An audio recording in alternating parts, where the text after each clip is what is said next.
Hola, soy Isabela Montero Torres. En este video abarcaré lecturas que corresponden a la sesión número 6, denominada Creo, Creemos. El primer texto que se presenta es del Catecismo de la Iglesia Católica y se titula La respuesta del ser humano a Dios.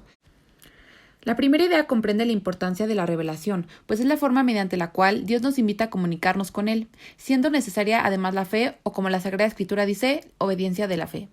La segunda idea destaca lo esencial que es la fe, siendo esta una adhesión personal del hombre a Dios y el asentimiento libre a toda la verdad que Dios ha revelado. La tercera idea presenta la medida en que la fe es comienzo de la vida eterna, a pesar de que ésta puede ser puesta a prueba, ya que en el mundo vivimos aflicción, provocando por lo tanto que nuestra fe se estremezca e incluso sea tentada. Un resumen del texto analizado es el siguiente. Se comienza hablando sobre la revelación, medio por el cual Dios nos invita a una comunicación con Él, siendo necesaria la fe u obediencia de la fe, ya que la respuesta adecuada del hombre a dicha invitación de Dios.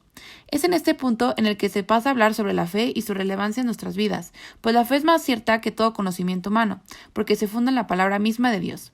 La fe es necesaria, pues creer en Cristo Jesús y en aquel que lo envió para salvarnos nos permitirá obtener esa salvación. Se aclara también el concepto de obedecer en la fe, el cual implica someterse libremente a la palabra escuchada, pues al final su verdad resulta garantizada por Dios. Aquí es cuando se presentan a grandes figuras que son modelo de esta obediencia, como Abraham y la Virgen María. Posteriormente se expone con detalle aspectos de la fe, aclarando que nuestra fe puede ser puesta tanto en un solo Dios, en Jesucristo y en el Espíritu Santo. Creer solo en Dios implica que la fe es ante todo una adhesión personal del hombre a Dios y además el asentimiento libre a toda la verdad que Dios ha revelado. Por otro lado, creer en Dios implica para el cristiano creer inseparablemente en aquel que Él ha enviado, es decir, en Jesucristo, el Verbo hecho carne. También se habla de creer en el Espíritu Santo, afirmando que no se puede creer en Jesucristo sin tener parte en su Espíritu, pues es el Espíritu Santo quien revela a los hombres quién es Jesús.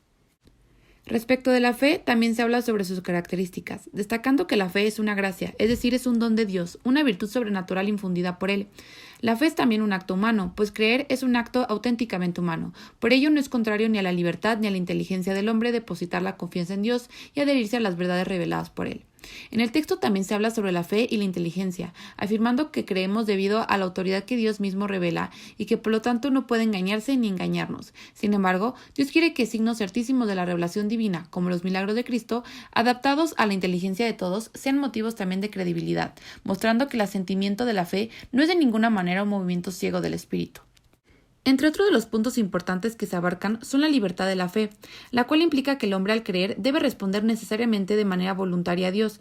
Esto quiere decir que nadie debe ser obligado contra su voluntad a abrazar la fe, pues el acto de fe es voluntario por su propia naturaleza. Concluye el texto con la idea de la perseverancia en la fe, indicando que la fe es un don gratuito que Dios hace al hombre, don que podemos perder. Por ello, para vivir, crecer y perseverar hasta el final en la fe es necesario alimentarla con la palabra de Dios. Es por lo anterior que se concluye que está la importancia de la fe, que ésta es comienzo de la vida eterna.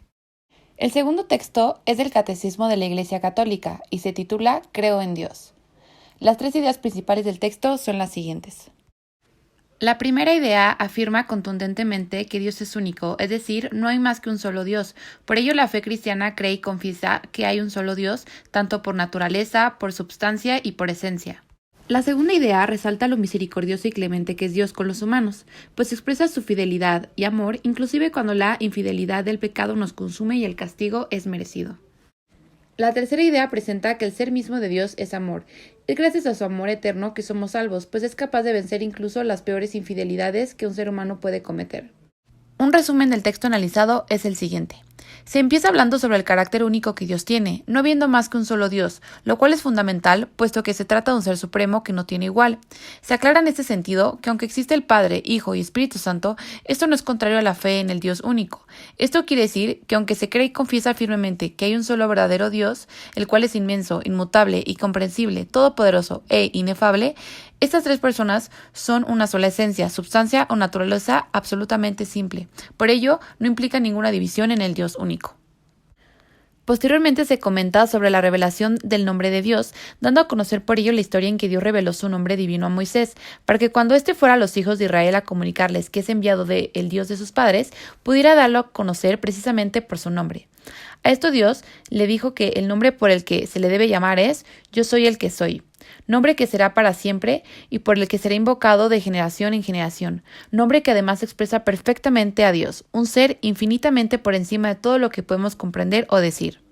En este texto también se expone a Dios como misericordioso y clemente, relatando para ello el suceso en el cual Israel cayó en el pecado apartándose de Dios para adorar al becerro de oro.